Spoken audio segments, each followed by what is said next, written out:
Hello friends, तो आज हम लोग पढ़ रहे हैं क्लास 9 का एक चैप्टर है, चैप्टर नंबर 4। आज हम लोग वो पढ़ने वाले हैं। ठीक है, मैं आपको इंट्रोडक्शन दे रहा हूँ। मैं आपको यहाँ पे सिखाऊंगा सॉल्यूशन कैसे निकालते हैं और ग्राफ कैसे बनाते हैं किसी भी इक्वेशन का।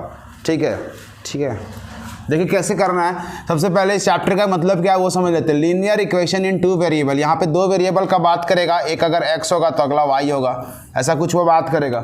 ठीक है, उसके बाद क्या कर सकते हैं, लीनियर का मतलब क्या होता है, जो भी वेरिएबल है उसका पावर कितना होगा, 1 होगा। इक्वेशन का मतलब जहाँ LHS और RHS होंगे। तो इसका जो स्टैंडर्ड फॉर्म है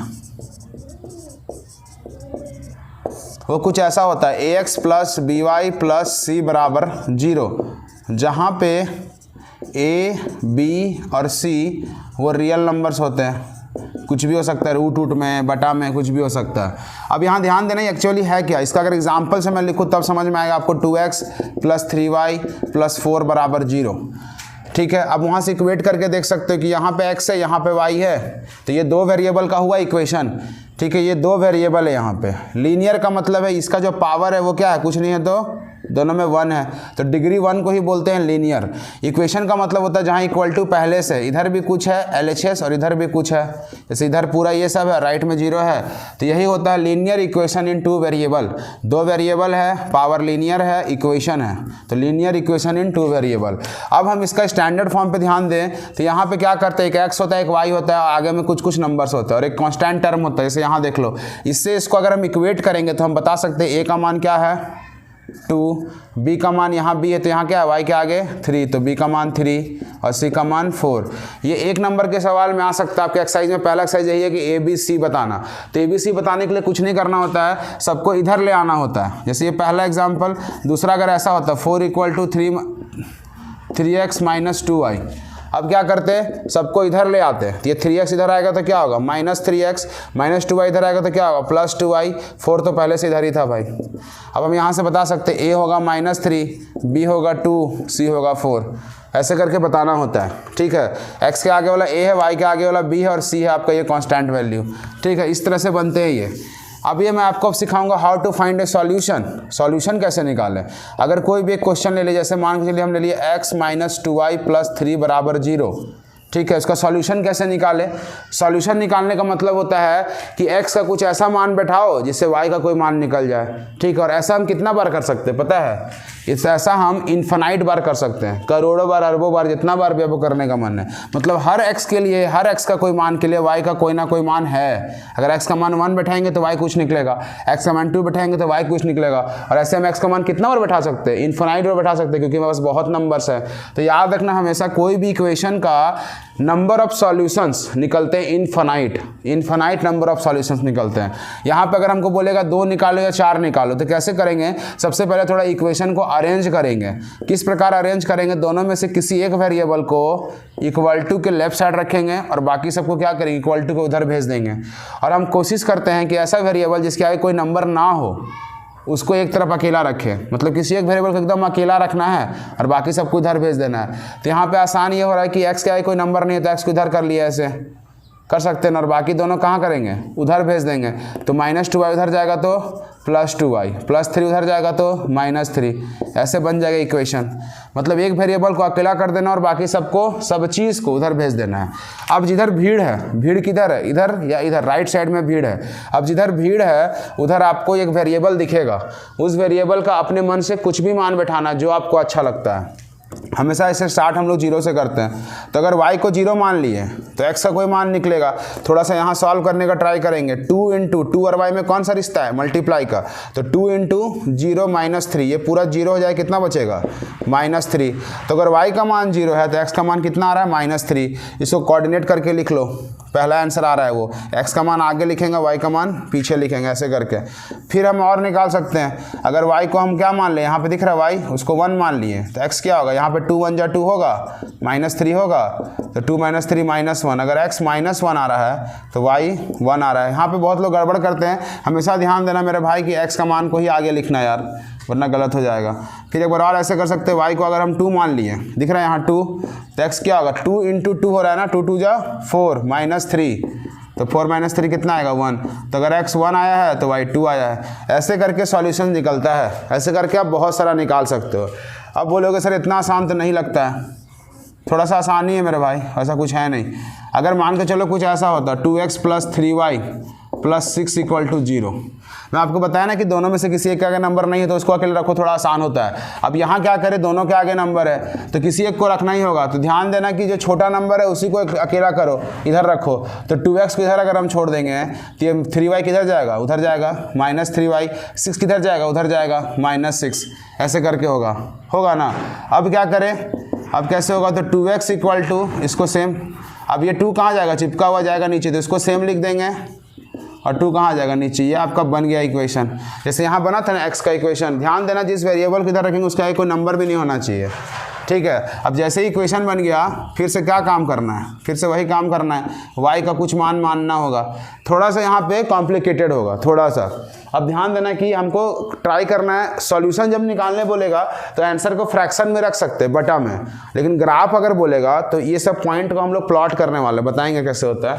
तो ट्राई करना नंबर फ्रैक्शन में ना आए, मतलब y का मान आपको ऐसा सोचना होगा जो -3 के साथ इंटू होने के बाद, -6 के साथ सॉल्व होने के बाद 2 से कट भी जाए, ऐसा कुछ सोच सकते हैं क्या।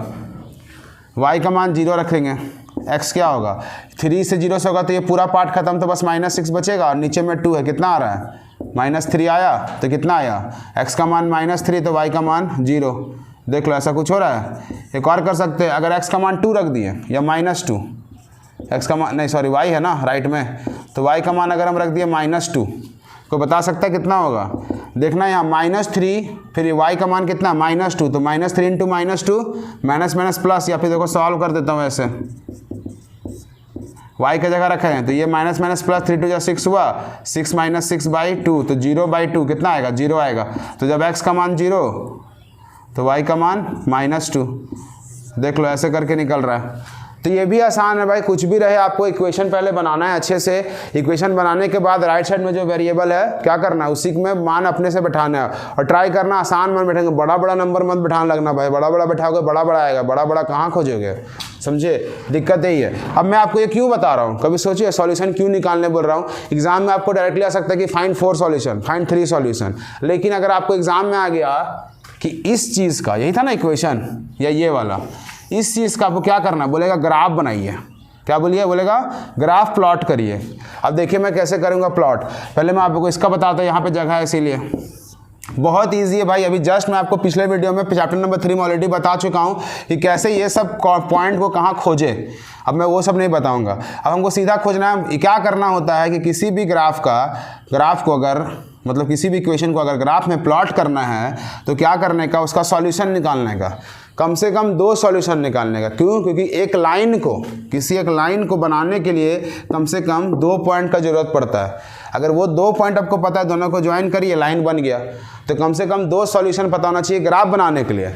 और अगर आपको सॉल्यूशन निकालने बोलेगा 3 4 5 तो निकालते रहना बैठ के, तो 2 निकालने बोलेगा तो 2 निकाल दिए हैं और दोनों को प्लॉट करेंगे। -3, 0 किधर होगा, x का मान -3 इधर कहीं होगा, तो -3, 0, क्योंकि y का मान 0 है तो x एक्सिस पे करेगा। 0 का मान -2 कहाँ होगा, अब x का मान 0 है तो y पे करेगा, y का मान 0 इधर होता है कहीं -2, तो 0, -2। अब कुछ नहीं करना, स्केल के माध्यम से दोनों पॉइंट को क्या करना, ज्वाइन कर देना। यही आपका इक्वेशन है 2x प्लस 3y प्लस 6 बराबर 0, ऐसे बनता है। एक इधर आ जाए तो इधर देख लो, थोड़ा दिख रहा होगा। अगर हम ये 3 ऑप्शन है, तीनों में से कोई 2 प्लॉट करें, ठीक है, तो ये अगर 1, 2 करे तो 1 इधर 2 कहाँ, तो यहाँ पे कहीं ऊपर में होगा 1, 2। अगर -1, 1 करें, -1, 1 कहाँ दिख रहा, -1 इधर, 1 थोड़ा ऊपर, तो यहाँ कहीं होगा -1, 1। अब इसको ज्वाइन कर दो। अब आप बोलोगे सर एक और इक्वेशन है वो कहाँ जाएगा। अब सबसे खास बात क्या होता है, भाई मेरा ढक्कन उधर गिर गया, मैं वहाँ जा नहीं सकता। सबसे खास बात, बढ़ जाऊँगा, सबसे खास बात क्या होगा कि जैसे ही आप 2 ही पॉइंट से प्लॉट करोगे तो बाकी जो भी पॉइंट बचा हुआ है ना, वो सब पॉइंट इसी लाइन में ही लाई करेगा। ऐसा नहीं है -3, 0 कहीं, आप देखो पता है -3, 0 कहाँ होगा, वो यहाँ पे जो कट रहा है ना y एक्स एक्सिस पे, वही है -3, 0। तो जितना भी पॉइंट निकालोगे सब पॉइंट इसी पे कहीं न कहीं ऐसे लाई करेगा, ठीक है। तो लेकिन ग्राफ दिखाने के लिए कम से कम 2 पॉइंट का ज़रूरत है। तो ऐसे बनता है किसी इक्वेशन का ग्राफ, सॉल्यूशन निकालिए, 2 पॉइंट से प्लॉट कर दीजिए। अब मैं आपको एक बताता हूँ थोड़ा सा, सिंगल वेरिएबल 1 वेरिएबल का ग्राफ कैसे बनेगा। ये आपके बुक में है 4.3 में, जैसे अगर कोई लिख दिया x इक्वल टू -4 का ग्राफ बनाओ, कोई बोल दिया x इक्वल टू ऐसे लिख दिया x प्लस 9/2 इक्वल टू 0, ऐसा कुछ है शायद क्वेश्चन, इसका ग्राफ बनाओ। कुछ नहीं करना है, आपको 2 वेरिएबल दिख रहा है क्या? नहीं दिख रहा है, तो कोई एक वेरिएबल है उसका भी ग्राफ बन सकता है। वो ग्राफ तो और आसान है। सबसे पहले कोऑर्डिनेट एक्सिस बनाइए और x का मान -4 खोजिए, सीधा x का मान -4 इधर कहीं होगा। अब इस पॉइंट से आपको 2 ही तरह जाना है, या तो वर्टिकल लाइन ड्रॉ करना है या तो हॉरिजॉन्टल लाइन, या तो वर्टिकल लाइन या तो हॉरिजॉन्टल लाइन, ऐसा ड्रॉ करना है। ठीक है, अब खुद सोचो, इस पॉइंट पे या तो वर्टिकल या तो हॉरिजॉन्टल। अब इस पॉइंट पर हॉरिजॉन्टल लाइन ऑलरेडी ड्रॉ है, तो हम कैसा कर सकते हैं? ऐसा कुछ ड्रॉ कर सकते हैं? नहीं। तो यही आपका क्या, x इक्वल टू -4।